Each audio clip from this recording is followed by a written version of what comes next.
Matt Smith here for Sports Talk at the Stadium. I'm between the hedges where just a few moments ago, Georgia wrapped up a 24-14 victory over South Carolina. And for those of you that were following along or watched the game on television or were here in Athens with me, you know South Carolina raced out to a 7-0 lead early, took a 14-3 lead into the locker room. But in the second half, Georgia made some adjustments. South Carolina really wasn't able to counterpunch because, again, no running game. Now, we have a couple of differing thoughts here. I will say, as I was watching the game, I felt like South Carolina, it was more of the same. The inability to run the football against North Carolina, the inability of South Carolina to run the football against Furman, at least consistently, 23 tackles for loss across those first two games.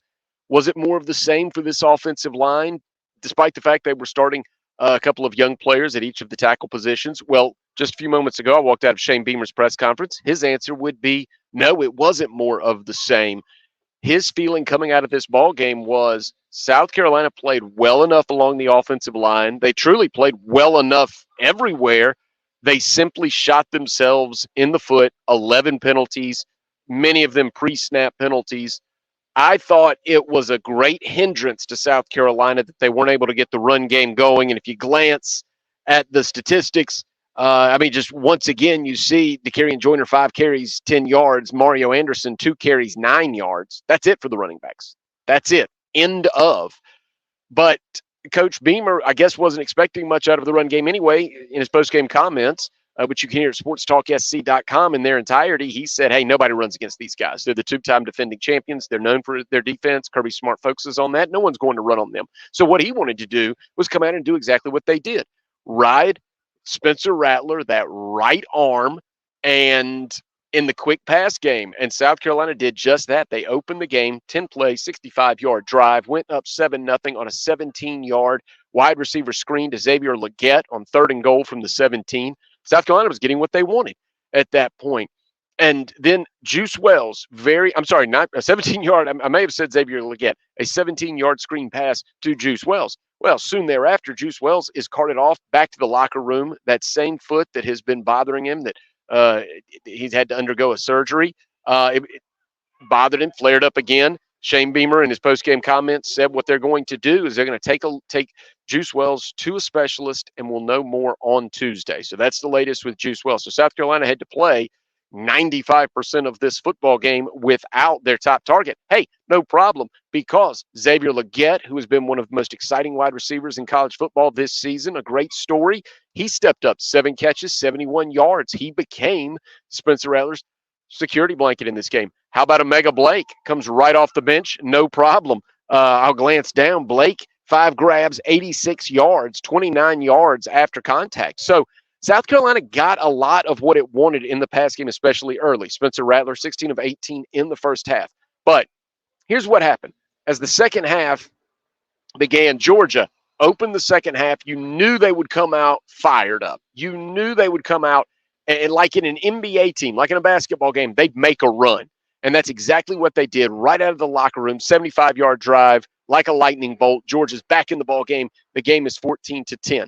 Okay. Well, now what can South Carolina do? With no threat of a run game at that point, all of a sudden, Spencer Rattler and Xavier Legette and Omega Blake and Trey Knox, it was not nearly as effective. Georgia tightened the coverage. They saw what South Carolina's passing game plan was. And in my mind, and this is where I think Coach Beamer would differ. So to be fair, I'll say in my mind, I think that's the point where if South Carolina, if they had a changeup to go with the Spencer Rattler fastball, if they had the changeup, that would be just some running game, any running game, anything you could do, you could trust, you could lean on to get some yardage, not big yardage, I'm not talking about chunks of yardage. I'm talking about any yardage, positive yardage. Instead, Georgia was able to pin its ears back in the second half, and that's when Spencer Rattler was forced to throw a lot of balls away, was under a lot of pressure in the second half, but Spencer Rattler got to speak to him in the postgame as well, and he seemed to think, hey, I was clean most of the game. So he had no problem, said the offensive line played well. Everything was just as expected. Everybody to a man that we spoke to in the postgame press conference, coaches, players, offensive players, defensive players, shot themselves in the foot. That's what we kept hearing. And Shane Beamer, he wrapped it up with what I hope our players learned this week is you cannot beat a great team like Georgia with self-inflicted wounds. So South Carolina jumps out to the 14-3 lead. Georgia answers, and in the second half, like a boa constrictor, Georgia rides its running game, ends up just piling on the yardage, ends up running for 206.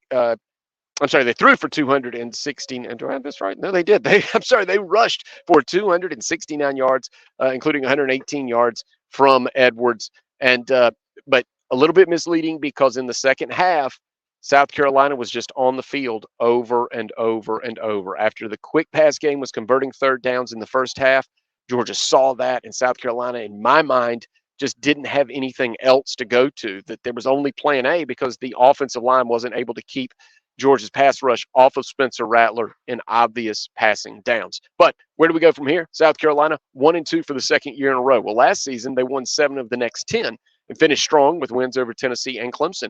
Games that they didn't have a great run game either, at least from the running back position. So how will South Carolina piece it together in the weeks moving forward? I think Juice Wells' health will have a lot to do with that. If not, South Carolina is going to be relying heavily on some of the young players and new faces. Trey Knox, not a young player, but he is a new face for Spencer Rattler at the tight end position. Xavier Legette, he's already emerged. So now you know that's target 1A at the wide receiver spot. Now you've got players like Omega Blake, Amarian Brown. Shane Beamer said was not able to play today, but will be back next week. They fully expect him to recover.